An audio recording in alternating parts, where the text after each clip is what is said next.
Right. So one of the first major conflicts that we see that both the United States and the Soviet Union play a major part in, but don't actually directly fight each other, is the Korean War. And the Korean War happens in the early 50s.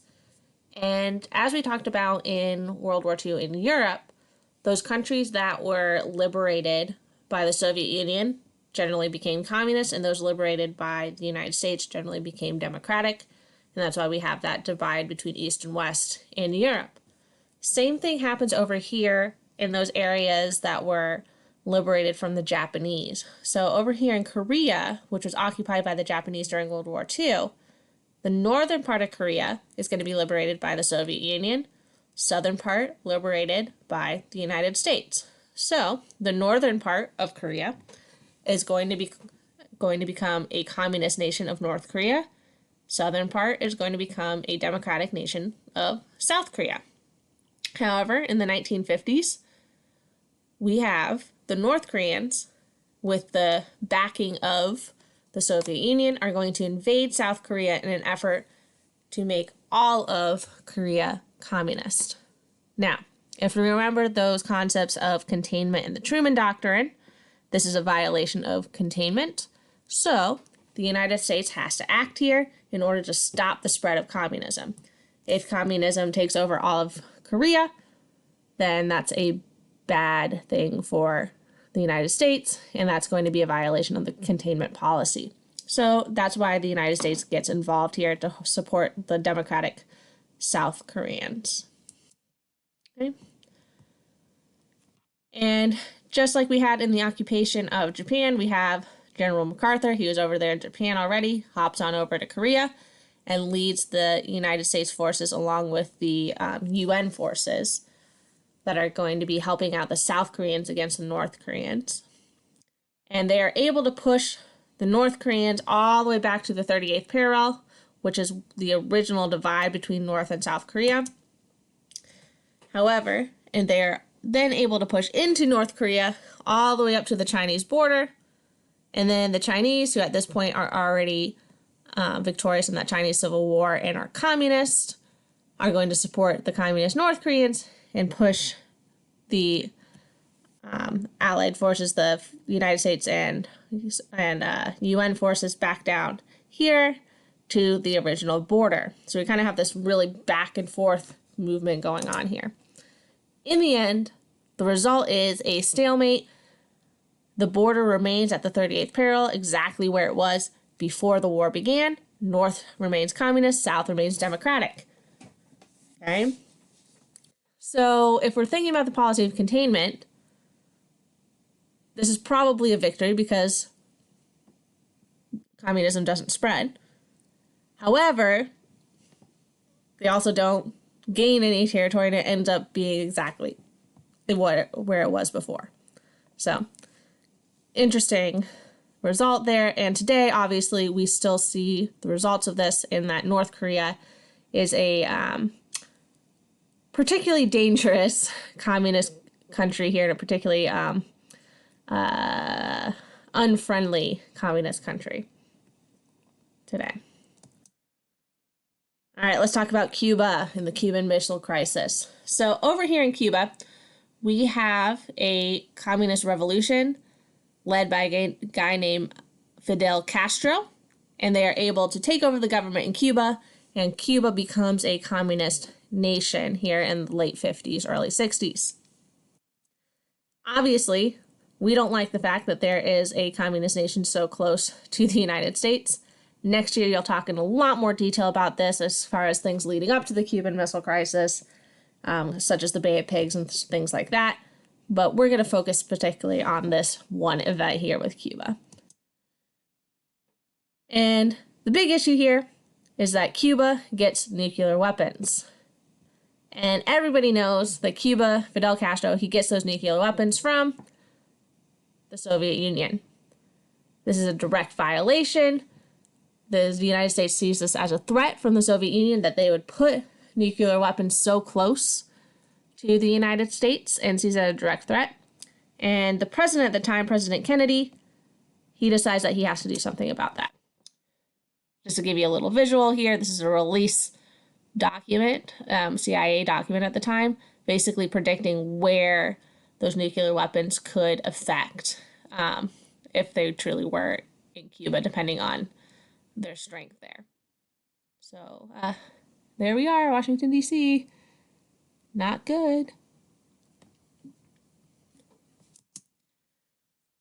So a little review here. Fidel Castro makes Cuba communist. The USSR puts nuclear weapons in Cuba. JFK, John F. Kennedy, President of the United States, he tells the Russians that they have to take the nuclear weapons out of Cuba. Okay? And they are going to block Cuba with a blockade of naval ships so that those Russian ships that are bringing the missiles and bringing supplies to help house the missiles can't get through. And this is going to create one of the most tense periods of time. It's about 13 days worth of time in United States history, where everyone's just waiting to see what the Russians will do, what the Soviets are going to do. Are they going to break the blockade? Are they going to violate this ultimatum that Kennedy gives them? And if they do, does that mean nuclear war? So it's a very, very tense period, and people were pretty sure that the end of the world was happening during this time period. You can see pictures during the Cuban Missile Crisis of churches having lines out the door, people trying to get confessions right before this. And very, very, very tense time. And most historians will say this is probably the closest we've ever gotten to actual nuclear war, is this Cuban Missile Crisis. However, in the end, Khrushchev, who's the leader of the Soviet Union at the time, does agree to take the nuclear weapons out of Cuba, and thus we avoid nuclear war here.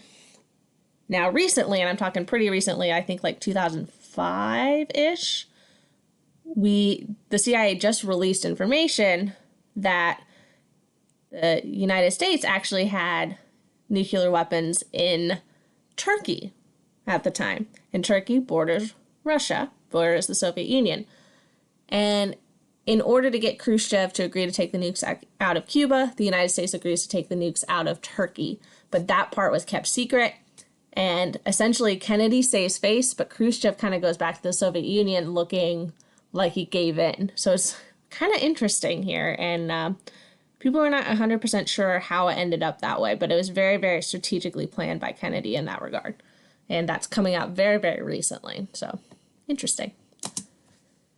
All right, let's talk about Vietnam. And Vietnam, you're going to get a lot of next year in USVA, so we really are just going to be doing the basics here. But trust me, there's a whole lot more to this war than what we're going to be talking about, but you're going to get a lot of that next year. But basics.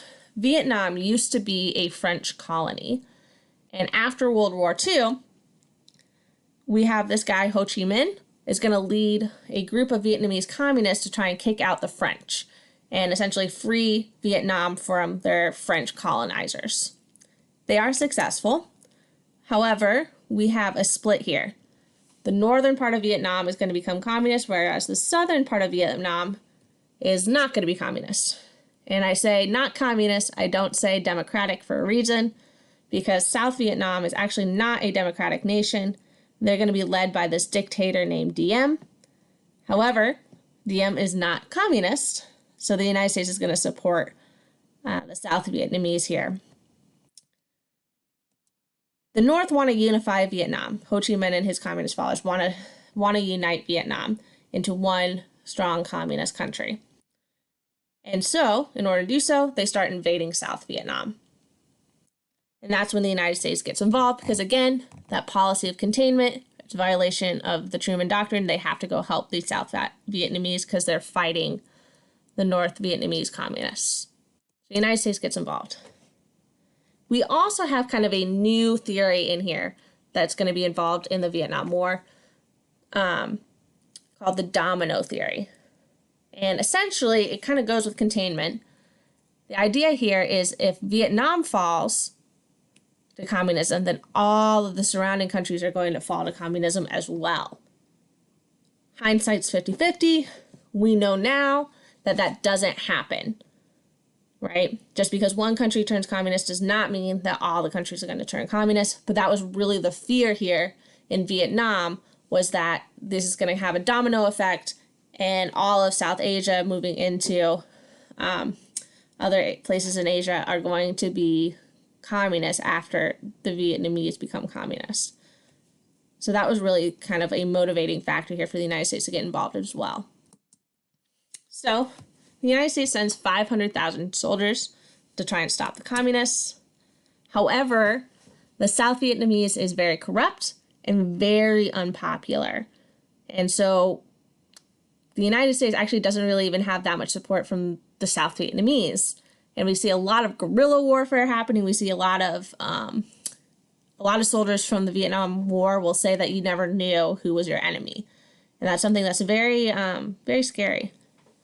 Down here is a very famous photo here. This is a Buddhist monk that actually sets himself on fire to protest the corrupt government of Diem in South Vietnam.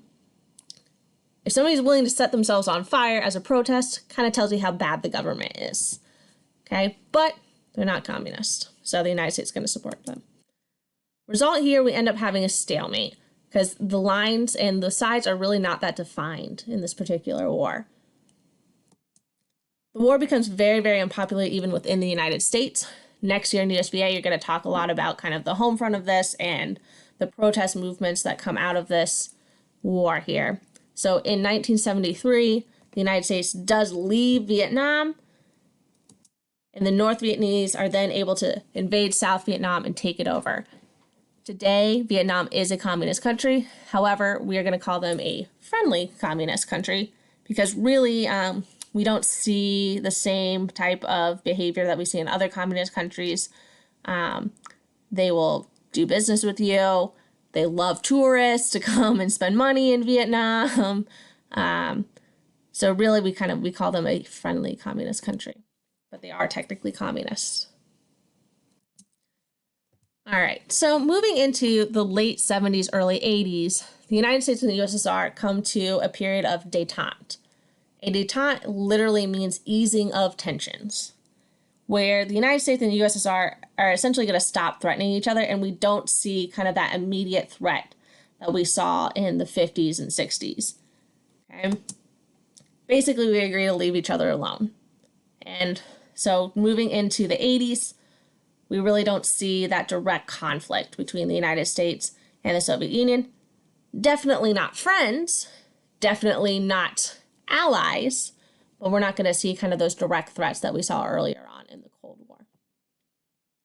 All right, so next time we're going to be talking about kind of the end of the Cold War, end of communism in Eastern Europe, and then eventually the end of the Soviet Union. So that's coming up next time in next class. So please make sure you answer the Google form that goes along with these PowerPoints, and I'll see you next time.